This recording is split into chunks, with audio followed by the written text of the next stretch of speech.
Hi guys, welcome to Boracay mga Kajanjan TV. Let's go!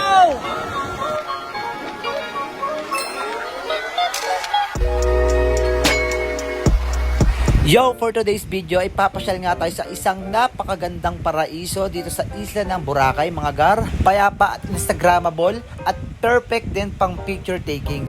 Kaya naman lumipad ako from Manila to Boracay. At paano naman ang lipad na yon? Syempre ginamit natin ang eroplano ng Cebu Pacific mga gar. At 3 months bago ang plano, mas maaga kami nakabili ng ticket. Halos 25 minutes nga or 30 minutes kaming nagpalutang-lutang dito sa kalangitan. At after nga nun, naglanda kami rito sa airport ng Boracay mga gar. At syempre nga tag-araw pa ngayon at summer, feel the heat lang mga gar. Ayan. Welcome to Boracay. Let's go.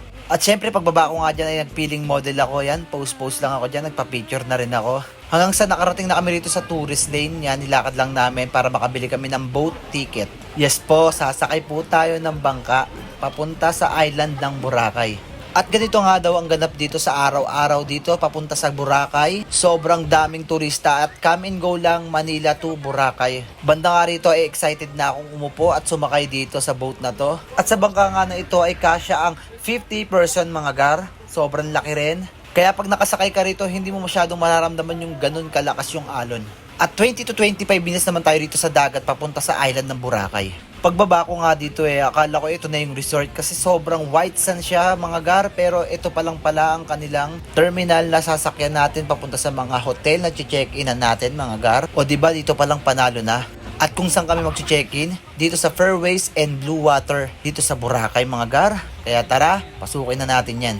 At marami nga nagsabi na isa raw to sa pinakamagandang hotel dito sa Boracay. Dahil pagpasok mo pa lang dito ay meron na agad shuttle na nakaabang sa'yo at 20 plus daw ang shuttle nila rito. Kaya kahit madaling araw, umaga, tanghali, hapon, siguradong may maghahatid at sundo sa'yo. Tara, samahan nyo ako, i-check natin yung room na pag-iistayan natin ngayon dito sa Boracay. Meron sila ritong 2 bedroom na queen size. At may malawak na room at pag tinignan mo nga rito sa terrace nila ay medyo malaki-laki din at ang bubungad sa'yo ay golf course at yung kanilang swimming pool.